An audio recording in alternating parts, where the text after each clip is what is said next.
మంత్రులకు, రాజకీయ నాయకులకు ఏదైనా ఒక సమస్య మీద లేదంటే ఒక సందర్భాన్ని మీద ఒక అవగాహన అనేది ఉండాలేమో. ఇప్పుడు తాజాగా పవన్ కళ్యాణ్ గారు గత కొద్ది రోజులుగా చేస్తున్న యాజిటేషన్ అనాలి దాన్ని.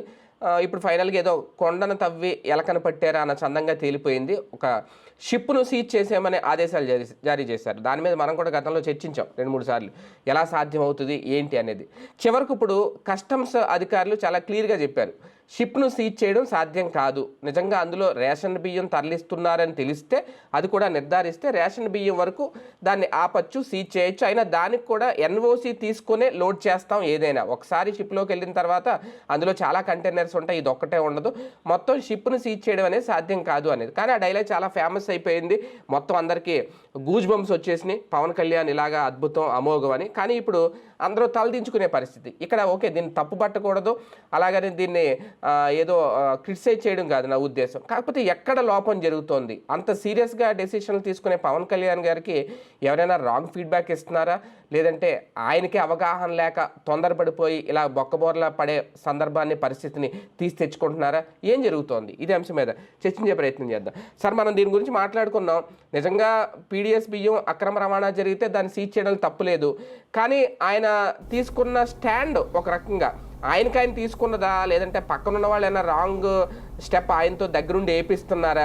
ఇప్పుడు ఫైనల్గా చూస్తే అసలు షిప్ సీజ్ చేసే అధికారం రాష్ట్ర ప్రభుత్వానికి కానీ ఒక డిప్యూటీ సీఎం కానీ ఎవరికి లేదని తేలిపోయింది. ఎలా చూడాలి? ఆయన లక్ష్యము నెరవేరింది, అవతల వాళ్ళ లక్ష్యము నెరవేరింది, అంతే. అవునా? ఎలాగా? ఆయన లక్ష్యం ఏంటి? రేషన్ బియ్యం అక్రమంగా రవాణా జరుగుతుంది అన్నప్పుడు ప్రజల్లోకి తీసుకెళ్ళడం. అది జరిగిపోయింది కదా. అట్లాగే ద్వారంపూడి చంద్రశేఖర్ రెడ్డిని దెబ్బతీయడం, అది జరిగిపోయింది కదా. బియ్యం అక్రమంగా అమ్ముకుంటున్నారు, దాన్ని ఆపడం కోసం ప్రభుత్వం చిత్తశుద్ధితో ఉంది, పవన్ కళ్యాణ్ చిత్తశుద్ధితో ఉన్నాడు, ఆ శాఖ మంత్రి నాదెళ్ల మనోహర్ చిత్తశుద్ధితో ఉన్నాడని చూపించడం, అది జరిగిపోయింది కదా. అదే కదా ఆయన కావాలని కోరుకుంది. కానీ సీజ్ ద షిప్ మాట ఏంటి? అదే ఇప్పుడు దాంట్లో ఒక ఎక్స్టెంపోర్ అంటే క్యాజువల్ రిమార్క్ అది. దాంట్లో నేను ఆ రోజునే చెప్పా, షిప్ని సీజ్ చేయడం అనేది రాష్ట్ర ప్రభుత్వం చేతిలో ఉండదు. అది జరిగితే ఇక దేశంలో వ్యాపారాలన్నీ మానేసుకుని ప్రపంచమంతా కూడా అడుక్కు తినాలి మనము. ఎందుకంటే ఇక ప్రతి ఒక్కరు కూడా ఏదో ఒక వంక పెడతాడు, షిప్ యార్డ్లోకి వెళ్ళిపోతాడు, ఆ పైన మొత్తాన్ని జనాలను వేసుకుని వెళ్తాడు. ఇంకోటి రాష్ట్ర ప్రభుత్వాలు ఇష్టారాజ్యం నడిస్తే పొద్దున మమతా బెనర్జీ మొత్తం రాజ్యం తందే వెళుతుంది షిప్ యార్డు. లేకపోతే కనుక కేరళలో వాళ్ళు ఇష్టం వచ్చినట్టు వ్యవహారం చేస్తారు. అందుకని షిప్ యార్డ్లు అనేది రాష్ట్ర ప్రభుత్వాల చేతికి ఇచ్చి ఉంటే కనుక ఈ పాటికి మనం దేశాన్ని వదిలేసుకుని పక్క దేశాలకు వెళ్లాల్సి ఉండేది. రాజకీయ నాయకుల చేతుల్లోకి వెళ్ళిపోయింది. ఇప్పటికే పోలీస్ స్టేషన్లు నాశనం అయిపోయినాయి, వ్యవస్థలు నాశనం అయిపోయినాయి. ఇప్పుడు ఆ వ్యవస్థలు కూడా నాశనం అయితే ఇంకేం లేదు, మనం పాతకాలంలో ఉన్నటువంటి సామంత రాజుల దగ్గర బానిసల్లాగా బ్రతకాల్సి వచ్చింది అనమాట. ఇక్కడ పాయింట్ ఏంటంటే కొన్ని చట్టాలు ఉంటాయి. నేను మొన్నటి నుంచి చెప్తున్నా, బియ్యం అక్రమ రవాణా అన్నటువంటి దాంట్లో ఎవడు ఇవాళ పట్టుకుంటున్నారు, ఎలాంటి స్టేజ్కి వచ్చిందంటే దాని పేరేంటి, కోళ్ల ఫారంలో ఇన్ని బియ్యం సీజ్ చేశారు, ఆ హెడ్డింగ్లు అక్రమ రవాణా సీజ్, ఇది మెరుపు దాడి చేసి పట్టుకున్నారు. కోళ్ల ఫారంలో బియ్యం దేనికి వాడతారండి? దాంట్లో అక్రమ రవాణా ఏంటి నా బొంద? కోళ్ల ఫారం కూడా బియ్యం కొనుక్కున్నాడు, ఇప్పుడు మీకు బియ్యం ఇచ్చేశారు. ఇక్కడ మనం ఏది రైట్ ఏది రాంగ్ అనేది చర్చించట్లే. ఎంతసేపటికి పబ్లిసిటీ స్టంట్లతో పెంట చేసుకుంటున్నాం తప్పించి వాస్తవం మీద చర్చించం. ఇవాళ నాకు బియ్యం ఇచ్చేశారు, నాకు ఇవ్వకుండా నువ్వు తింటే అక్రమం, నాకు ఇచ్చేశాక నేను అమ్ముకున్నాక దాంట్లో ఏది అక్రమం? అప్పుడు అమ్ముకున్నాడు అక్రమం అయితే కనుక ప్రతి ఒక్క పౌరుడు అక్రమాస్కుడేగా. బీమా వేసేటటువంటి పబ్లిక్ ఎన్ని కోట్ల మందిని జైళ్ళలో పెడతారు? నెంబర్ 2, అది కొనుక్కున్నాడు, కొనుక్కోకూడదని ఎవరు నిషేధించారు? ఇదేమి దీని మీద రేషన్ బియ్యం అని ప్రతి బియ్యం మీద ఏమైనా రాసి ఉంటుందా ఇది రేషన్ బియ్యం అని? మొన్న మీరు అన్నప్పుడు కూడా నేను చెప్పా, నెంబర్ల బియ్యం అంటాం దీన్ని. ఈ నెంబర్ల బియ్యం వచ్చేటప్పటికి ఇది ఓన్లీ రేషన్కే ఇవ్వడం కాదు, దాన్ని అమ్ముకుంటారు వాళ్ళ ఇష్టం. ఇక నెంబర్ల బియ్యం కాబట్టి రేషన్ బియ్యం కాబట్టి అది అమ్మకూడదు అంటే ఎట్లాగే అసలు రవాణా ఎక్కడ జరుగుతుంది, ఏం జరుగుతుంది?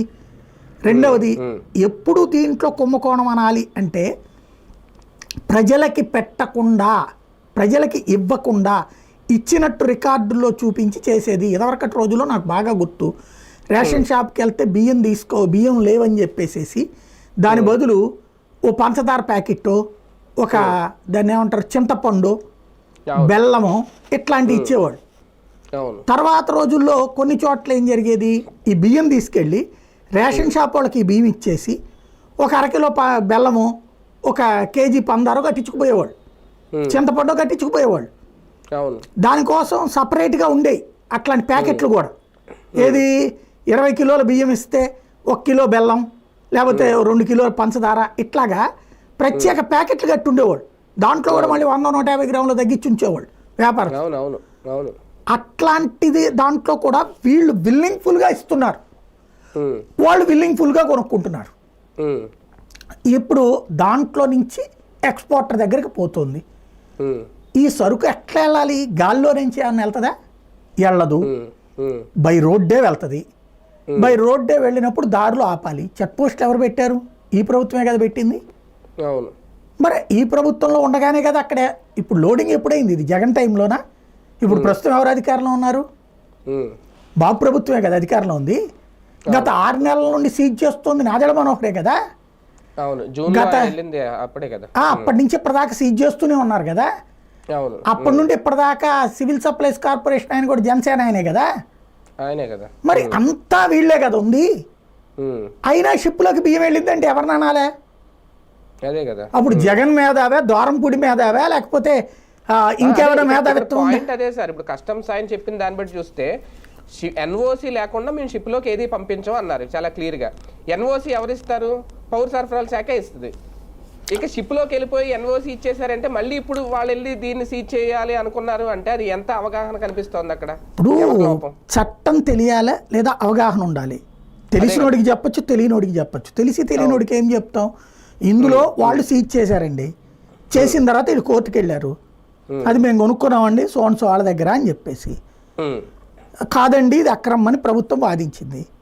సరే అట్లయితే కనుక అది తర్వాత మీరు దర్యాప్తులు తెచ్చుకోండి, ఆ బియ్యం అట్లాగే ఉంటే పాడైపోతాయి, వాళ్ళు అమ్ముకుంటారు అంటే వాళ్ళు వాదించారు, మేము అమ్ముకుంటామండి, ఇది అమ్ముకోవాలి, అది విదేశాలకు మాకు ఆర్డర్ కూడా ఉంది, ఇక్కడే ఉంచితే ఈ పుచ్చిపోతే తర్వాత మేము నష్టపోతాం అని చెప్పారు. అయితే కోర్టు ఏం చెప్పింది? ఆ బియ్యానికి సంబంధించిన ఎంత అమౌంట్ అవుతుందో అంత అమౌంట్ మీరు ఇక్కడ షూట్ ఇవ్వండి, గ్యారంటీ ఇచ్చేసి అమ్ముకోండి అని చెప్పింది. అంటే ఒకవేళ అది నేరం అని తెలిస్తే ఈ షూరిటీ డబ్బులు తీసేసుకోవచ్చు, ప్రభుత్వం సీజ్ చేయొచ్చు. కాదు నష్టం లేదు. ఈలోపు వాళ్ళు అక్కడ డబ్బులు అమ్మేసుకుంటారు. దానికి ఆ ఆదేశాలు వచ్చాకే షిప్ ఎక్కిచ్చారు. క్లియర్ అక్కడ వాళ్ళే చెప్పారు ఆ రోజున. ఇక్కడ ఏమైపోయిందంటే జర్నలిజము చచ్చిపోయింది, జర్నలిస్టులకి సగం నాలెడ్జ్ అయిపోయింది. రాజకీయ కోణంలోనే వార్తలు రాస్తున్నాం, వాస్తవాల్ని చంపేస్తున్నాం, ప్రచార ఆర్భాటమే నడుస్తోంది. అక్కడ వాళ్ళు ఇది ఇచ్చిన తర్వాతన దాన్ని ఏమన్నారు, బ్యాంక్ గ్యారంటీ ఇచ్చాక ఎక్కిచ్చారు అని ఆ రోజు పేపర్లో రాశారు, చెప్పారు. ఆ రోజు అధికారులు కూడా చెప్పారు అక్కడ పవన్ కళ్యాణ్ గారికి. మరి ఇంకేంటి, బ్యాంక్ గ్యారంటీ ఇచ్చిన తర్వాత ఎక్కిచ్చిన తర్వాత ఇప్పుడు అందులో అది రేషన్ బియ్యం కాదని ఎవడన్నాడు? ఇప్పుడు దాంట్లో ఉన్నది రేషన్ బియ్యమే, లేదా మీరు క్లెయిమ్ చేసిన రేషన్ బియ్యమే. ఎన్ని టెస్టులు చేస్తే ఏముంటుంది నాకు అర్థం కాలా. బ్యాంక్ గ్యారంటీ ఉందని అదే ఇందులో టెస్టులు ఎన్ని చేస్తే ఉంది, అది అవును ఆ బియ్యమే, రేషన్కి ప్రజల నుండి సేకరించే బియ్యమే, బ్యాంక్ గ్యారంటీ వచ్చేసింది కదా, ఇంకా దాంట్లో ఎట్లా చేస్తారు, ఏం చేయాలి దాన్ని? మనం ఏంటంటే ప్రతి ఒక్కళ్ళు నా చేతికి మట్టి అంటకుండా ఉండాలి. ఇప్పుడు ప్రభుత్వం తెలివైంది అయితే ఏం చేయాలా? ఎందుకు అసలు ఇది నడుస్తుంది ఇవాళ? ఇది నాకు తెలిసి 25-30 ఏళ్ళ నుండి ఇది నడుస్తూనే ఉంటుంది రేషన్ అనేది. ఎందుకు అంటే జనానికి తినే బియ్యం ఇవ్వకపోవడం వలన. మనకి మా చిన్నప్పుడైతే మేము ఈ బియ్యమే తినేవాళ్ళం అండి. నేను నిన్న కూడా చెప్పాను మీకు, గంజి వారబోసి ఆ గంజికి సంబంధించినేమో బట్టలకి వాడేవాళ్ళు, మేమైతే గంజి తాగేవాళ్ళం కాదు. కానీ గంజి ఇప్పుడు ఇంకా బాగుంటున్నాయి, అప్పుడు ఇంకా ఇలా పట్టుకుంటే చేతికి తౌడు అంటుకునేది. అవును, వాటిని దారుణంగా ఉండేవి ఆ రోజుల్లో. ఈ పొయ్యి మీదన గంజి వారబోసేవాళ్ళు ఇంట్లో వాళ్ళు, చక్కగా వచ్చేది గంజి. ఆ గంజిని అది బట్టలకి వాడేవాళ్ళు, బట్టలు తాగేవాళ్ళు. అవును, అట్లాంటిది ఈ బియ్యం ఏమో అన్నం తినేవాళ్ళం. తర్వాత కాలంలో ఏమైంది, ఈ ఒక 20 ఏళ్ల క్రితం అనుకుంటా ఈ సన్న బియ్యం అలవాటు పడ్డారు. సన్న బియ్యంతో వండిన అన్నం ఏంటంటే పొడి పొడిగా ఉంటుంది, అంటే ఆ ముద్దలాగా ఉండదు. ఈ బియ్యంతో ఉండేది ముద్ద ఉంటుంది. ఇది ముద్ద బియ్యం అంటారు, అందుకని అవును ఆ అన్నము మెత్తగా ఉంటుంది, పొడి పొడిగా ఉండదు. అవును దీన్ని పులిహార లాంటి వాటి కోసం అప్పుడు ఆ బియ్యం తెప్పించుకునేవాళ్ళం ప్రత్యేకంగా. అంటే కొత్త బియ్యం ఇచ్చేవారు, కొత్తగా అయిపోతే అది పొడి పొడిగా ఉండాలంటే పాత బియ్యం ఇచ్చేవాళ్ళు. అది అసలు ఇవన్నీ తెలియాలా, జ్ఞానం ఉండాలి, సగం జ్ఞానంతో మాట్లాడుతున్నారు ఇప్పుడు అంతా. జనరల్ గా ఎందుకంటే ఈ సీజ్ ద షిప్ అనే డైలాగ్ బాగా వైరల్ అయింది, ఒక రకంగా మంచి బూస్ట్ ఇచ్చింది జన సైనికులకి. ఈ స్టేట్మెంట్ తో ఆ సీజ్ ద షిప్ డైలాగ్ గాలి తీసిన బెలూన్ లాగా అయిపోయింది. ఇప్పుడు వాళ్ళందరూ అసలు తలెత్తుకోలేని పరిస్థితి ఒక రకంగా, మా నాయకుడు ఎంత గొప్ప చేశాడు. కానీ పక్కనే ఉన్న నాదెండ్ల మనోహర్, ఎందుకంటే నాదెండ్ల మనోహర్ గారితో పోలిస్తే పవన్ కళ్యాణ్ గారికి రాజకీయంగా అనుభవం తప్పుకొని అనుకోవాలి. ఎందుకంటే ఆయన స్పీకర్గా చేశారు, డిప్యూటీ స్పీకర్ చేశారు, ఆయన రాజకీయ నేపథ్యం కూడా వాళ్ళ ఫాదర్ దగ్గర నుంచి అంతా రాజకీయ బ్యాక్గ్రౌండ్ ఉన్న ఫ్యామిలీ నుంచి వచ్చారు. ఆయనకైనా కనీస అవగాహన లేదా, కనీసం మనం ఒక షిప్ని సీజ్ చేయలేమండి, జస్ట్ అది మనం ఎంక్వైరీ చేయాలి, లేదంటే 15 రోజులు టెస్టులకు పంపించాలి, తర్వాత ఆ బియ్యం అవునో కాదో తేలిన తర్వాత మనం డెసిషన్ తీసుకోవాలి. ఇవన్నీ ఆయనైనా కనీసం చెప్పలేదా, లేదంటే ఆయన చెప్పడం వల్ల ఈయన తొందరపడిపోయి ఆ డైలాగ్ అనేసారా, అంత హడావుట్ చేసి ఇప్పుడు గాలి తీసినట్టు చేసుకున్నారా? ఇందులో 3 కోణాలండి. దీనివల్ల ఏ గాలి పోదు, ఎవడు ఫీల్ అవ్వడు. ఎందుకంటే ఎవరన్నా వ్యతిరేకంగా స్టోరీలు రాశారా ఇవాళ? పరువు బాగాలేదా సార్ ఎవరికి? అంటే ఇప్పుడు మీరు పరువు ఎప్పుడు పోతుందండి? పత్రికల్లో వార్తలు వచ్చినప్పుడు, లేకపోతే కనుక మీడియాలో హైప్ అయినప్పుడు. మీడియా అంతా మన చేతుల్లో ఉంటే ఎవడు వ్యతిరేకంగా రాశాడు దీన్ని? ఇంకా పరువు ఆడిపోతుంది. ఇది ఎవరు రాయలేదు, మరి ఇంకే పోతుంది. పరువు పోయేది ఎప్పుడు? ఇప్పుడు మీరు మర్డర్ చేసినా మంచి కోసం మర్డర్ చేశారని చెప్పి రాస్తున్న రోజులు. పరువు పోయడం ఎప్పుడంటే మంచి చేసినా కూడా చెడుగా రాస్తారు, వాళ్ళకి పరువు పోతుంది. అంతేగాని చెడు మంచి అనేటటువంటిది విచక్షణతో లేదు ఇక్కడ.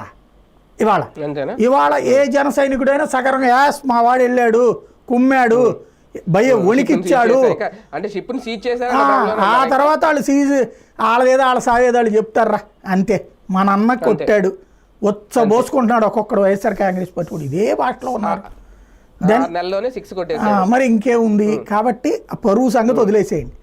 నెంబర్ 2, పవన్ కళ్యాణ్కి తెలియనంత అమాయకుడు అనుకోవడం కూడా మన అమాయకత్వం. పవన్ కళ్యాణ్కి కూడా తెలుసు అదంతా. నాదెండ్ల మనోహర్ చెప్పలేదు అనుకోవడం కూడా మన అమాయకత్వం. ఆయన చెప్పిందే. జస్ట్ ఏంటంటే అధికారులు పోలీసులకి ఏం చెయ్యాలో తెలియట్లా దీంట్లో. ఎందుకని?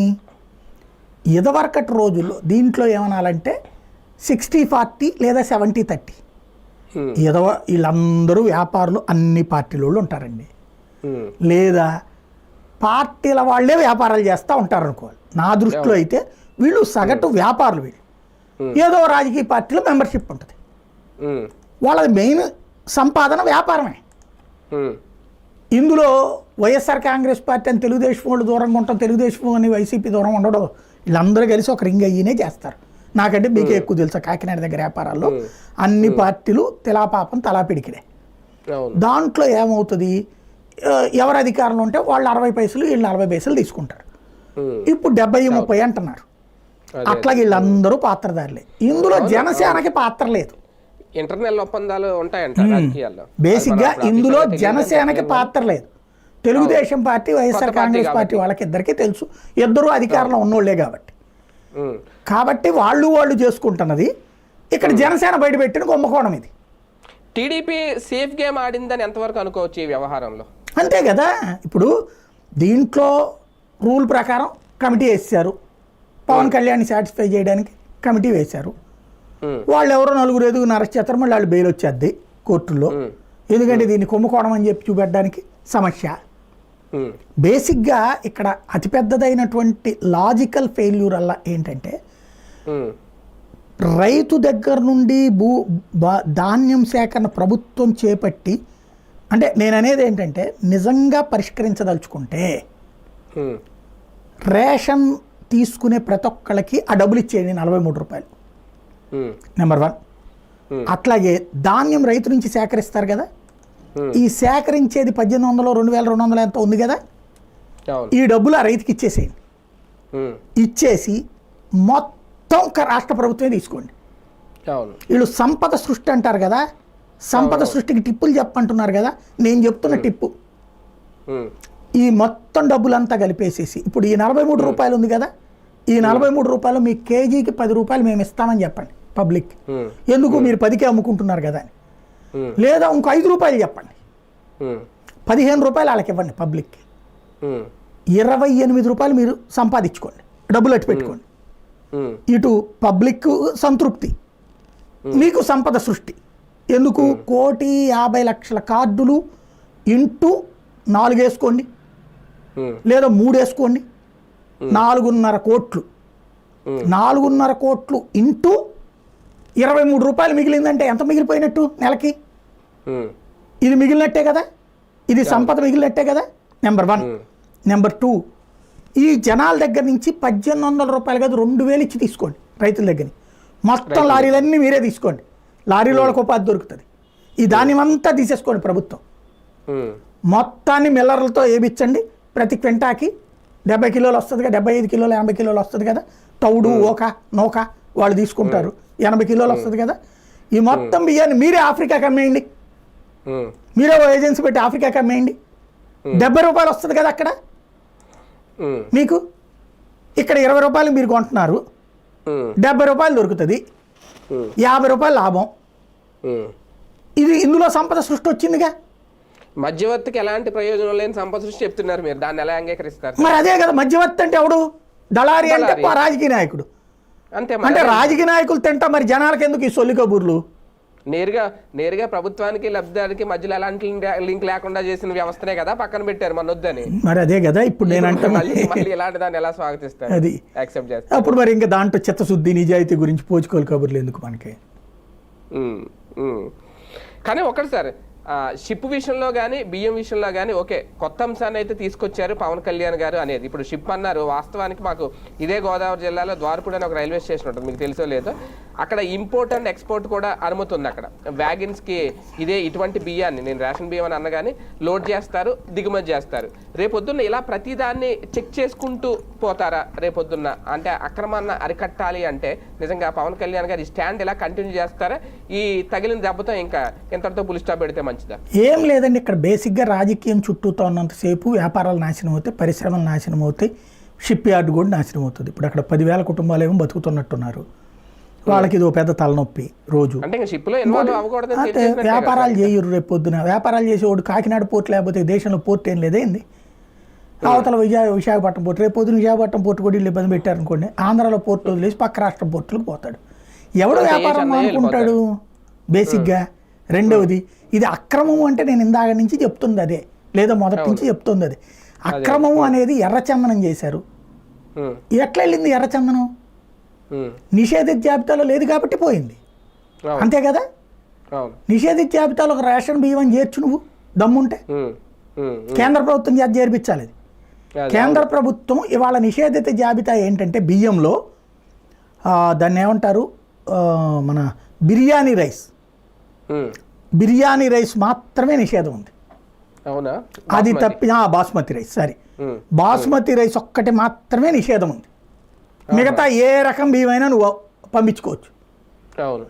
నువ్వు ఎక్కడి నుంచి పట్టుకొచ్చావంటే నువ్వు దానికి ఒక ఓచరు, దాని సిస్టమ్, ఎవరి నుంచి వచ్చింది ఏంటి మొత్తం లెక్క ఉంటుంది అక్కడ. వాడెక్కడి నుంచి కొనుక్కొచ్చాడో కూడా లెక్క ఉంటుంది. పబ్లిక్ దగ్గర నుంచి కొనుక్కోకూడదని భారతదేశంలో నిషేధం లేదు. నేను ఇది మళ్ళీ చెప్తున్నా. బియ్యం ఒక వ్యాపారస్తుడు ఒక ఇంటి దగ్గర నుంచి కొనుక్కోకూడదని ఎవడు బ్యాన్ పెట్టాడు? బ్యాన్ పెట్టినప్పుడు ఇంకా దాంట్లో నేరం ఏంటి? ప్రజలు అమ్మకూడదని ఎవడు బ్యాన్ పెట్టాడు? ఇంకెట్టా కాపుతారు మరి? ఇందులో నష్టపోతున్న మాట వాస్తవం. దీంట్లో దేశం నష్టపోతుంది, రాష్ట్రం నష్టపోతుంది వాస్తవం. కానీ దీని వలన ప్రయోజనం పొందే ఇతర రంగాల దృష్టిలో పెట్టుకునినే గత 25-30 ఏళ్ల నుంచి కూడా ఇది నడుస్తూనే ఉంది. ఇది ఇవాళ కొత్తది కాదు. కేవలం దీంట్లో మనం ఇప్పుడు చేయగలిగేది ఏంటంటే, ఈ గొడవ కారణంగా ఇప్పుడు రెండో కోణం అనుకుందాం. వీళ్ళ లాజికల్ గేమ్ ఏంటంటే, రేషన్ కొనుక్కోవడానికి జనాలు విరక్తి పుట్టాలా, మధ్యతరగతి వాళ్ళు భయపడాలా, ఏది రేషన్ షాపు దగ్గర తీసుకోవడానికి. రెండవది, వాళ్ళ దగ్గర కొనుక్కోవడానికి వ్యాపారస్తుడు భయపడాలి, వాళ్ళ దగ్గర కొనుక్కోవడానికి ఎక్స్పోర్టర్ భయపడాలి. అప్పుడు బియ్యం వాళ్ళంతటా వాళ్ళు వదిలేస్తారు. అప్పుడు దానివల్ల వాళ్ళు బియ్యం తీసుకోబోతే ప్రభుత్వం బియ్యం కొనక్కర్లేదు. రేషన్ డబ్బులు మిగిలినట్టుగా వీళ్ళకి సబ్సిడీల రూపంలో కట్టే డబ్బులు. ఆహా, ఓకే. అంటే ఇక్కడ సమస్య ఏంటంటే కేంద్ర ప్రభుత్వం 95 లక్షల మందికి ఇస్తుందండి, వీళ్ళు 150 లక్షల మందికి ఇవ్వాలి. కాబట్టి ఈ అదనంగా 54 లక్షల 55 లక్షల కార్డులు ఉన్నాయో వాళ్ళు భయపడి ఆగిపోయారనుకోండి, 800 కోట్లు నెలకి మిగులు. అంటే కేంద్రం బియ్యం ఇస్తుందా సార్, డబ్బులు ఇస్తుందా? బియ్యం ఇస్తుంది. అప్పుడు మరి ఆ బియ్యం అయినా ఏం చేసుకుంటారు? అదే ఇప్పుడు దాని బియ్యం బదులు డబ్బులు ఇవ్వమని అడుగుతారు అనమాట వీళ్ళు. ఆహా, ఓకే. అది దాంట్లో కూడా కేంద్రం ఈ కేంద్రం ఇచ్చిన వాటికి వీళ్ళు ఆపరు. రాష్ట్రం పెట్టుబడి ఉండదు ఇక. రాష్ట్రం పెట్టుబడి ఆగిపోతుంది. రాష్ట్రానికి పడే భారం రాష్ట్రం ఏం చేయాల్సి వస్తుంది? ఇక్కడ ఈ 43 రూపాయలు కేంద్రం ఇచ్చేస్తుంది 95 లక్షల మందికి. ఈ 54 లక్షల మందికి 43 రూపాయలు పెట్టి రాష్ట్ర ప్రభుత్వం కొనాల్సి వస్తుంది. అది కొనడం ఆపేస్తుంది. ఇది కేంద్రం వీళ్ళ దగ్గరికి ఇచ్చేదే ఉండదు. వీళ్ళు ఇచ్చే బియ్యం ఆగిపోతుంది. 50 లక్షలు 60 లక్షల కార్డులకు ఆగిపోయింది అనుకోండి, అడగడానికి ఆ మధ్యతరగతోడు భయపడాలి. ఎందుకు వాడి చేతిలో కార్డు ఉంది, వాడు అడగడానికి భయపడాలి. అదే సందర్భంలో కొనడానికి వీళ్ళు భయపడుతున్నప్పుడు వాళ్ళు వదిలేస్తే 800 కోట్ల రూపాయలని రాష్ట్ర ప్రభుత్వ భారం నెలకి తగ్గించుకుంటే అది సంపద సృష్టి అని వీళ్ళు అనుకుంటున్నారు. అది అసలు సంగతి. అది రైట్. చూద్దాం ఏం జరగబోద్దాం. మొత్తానికి రేషన్ బియ్యం విషయంలో అక్రమ రవాణా జరుగుతుందని నిరూపించగలిగారేమో కానీ షిప్ సీజ్ చేయడం అయితే సాధ్యం కాదు అని తేలిపోయింది పవన్ కళ్యాణ్ గారు చేసిన ప్రయోగంతో. ఒక రకంగా అది కలిసి వస్తుందా భవిష్యత్తులో, లేదంటే ఇంకా షిప్పుల జోలికి వెళ్లకుండా బయట గొడవల దగ్గరే నియంత్రించే పని ఏమన్నా చేస్తారు? ఇంకా వాట్ నెక్స్ట్? ఈ సమస్యకు పరిష్కారం ఏంటని పవన్ కళ్యాణ్ గారు చెప్తారో, చంద్రబాబు గారు చెప్తారో చూద్దాం.